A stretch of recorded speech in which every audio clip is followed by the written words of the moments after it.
నమస్కారం. కనకమామిడి గ్రామ పంచాయతీ 1వ వార్డు అభ్యర్థిగా, ఇండిపెండెంట్ అభ్యర్థిగా చాకలి అరవింద్. నా గుర్తు వచ్చేసి గౌను గుర్తు. ఈ గౌను గుర్తుకు ఓటు వేసి భారీ మెజార్టీతో గెలిపించాలని ఇవాళ ఆవేదనతో చెప్తున్నాను. ఎందుకనంటే నేను ఒక ఉద్యమకారుని, తెలంగాణ బీఆర్ఎస్ పార్టీకి ఉద్యమకారుని. గత 15 సంవత్సరాల నుంచి పార్టీకి అంకితభావంతో ఒక నిస్సారైన కార్యకర్తగా పనిచేసిన. ఆ రోజు బీసీ రిజర్వేషన్ల ప్రకారం ఎంపీటీసీ మా గ్రామానికి బీసీ వచ్చింది. ఆ రోజు నేను టికెట్ అడిగినా నాకు కాకుండా వేరే వాళ్ళకి ఇచ్చే ప్రయత్నం చేశారు. సరే, వాళ్ళు వేరే వాళ్ళైనా నా వాళ్ళే అనే ఉద్దేశంతో నేను వాళ్ళకు సంపూర్ణ మద్దతు తెలుపుతూ నేను మళ్ళీ ఆ రోజు ఎంపీటీసీకి క్యాండిడేట్ డిక్లేర్ చేసేటప్పుడు గ్రూప్లలో మెసేజ్లు పెట్టి ఈరోజు ఎంపీటీసీ అభ్యర్థిని ప్రకటిస్తున్నాము, ప్రతి ఒక్క కార్యకర్త ఈ దగ్గరికి రావాలని చెప్పి అందరు కార్యకర్తలు ఒక దగ్గర కూర్చున్నాం.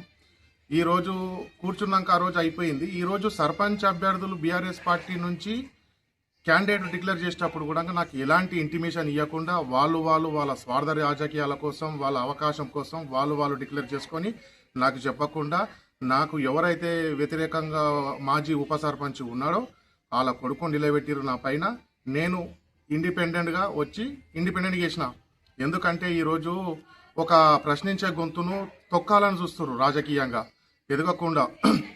ఎందుకంటే పార్టీకి పనిచేసేటప్పుడు అంకితభావంతో పనిచేసినప్పుడు, పార్టీ కార్యకర్తను గుర్తించినప్పుడు ఈ పార్టీ ఉంటేంత పోతేంత. ఇవల్ల నా కొట్లాట, నా ఆవేదన, నా బాధ బీఆర్ఎస్ పార్టీతోనే, నాకు కాంగ్రెస్ పార్టీతోని కానీ, రాజకీయంగా బీజేపీ పార్టీతోని కానీ లేదు. ఇవల్ల నా బీఆర్ఎస్ పార్టీతోనే ఆవేదనతో కొట్లాడుతున్నా. ఎందుకంటే నాకు అన్యాయం జరిగింది, నాకు న్యాయం జరగలేదు. నేను ఇన్ని సంవత్సరాల నుంచి పార్టీకి అంకితభావంతో పనిచేస్తే నాకు ఒక వార్డు మెంబర్ కూడా ఎలిజిబుల్ కాదా? నేను నా స్థాయి వార్డు మెంబర్ కూడా ఇయ్యరా నాకు?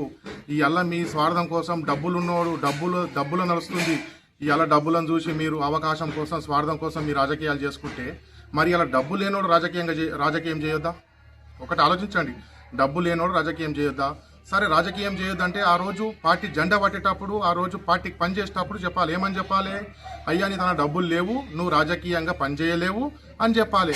ఆ రోజు ఏమో జెండాలు మోపించుకుంటారు, అన్ని కార్యక్రమాలు చేపించుకుంటారు. ఈరోజు నిలబడే అవకాశం వచ్చే వరకేమో మాకు అవకాశం ఇవ్వకుండా మీ తన డబ్బులు లేవని సింపుల్గా చెప్తున్నారు. ఈ రోజు మీరు ఎంపీటీసీలు చేసిరు, మీ స్థితిగతులు ఎట్లుండే, మీరు ఏ స్థాయి నుంచి వచ్చారు, మీ స్థితిగతులు ఎట్లుంటే గ్రామ ప్రజలందరికీ తెలుసు. మేము ఆ రోజు నీ కోసం పనిచేసినాం, నిన్ను గెలిపించినాం. ఆ రోజు నీ తన డబ్బులు లేవు.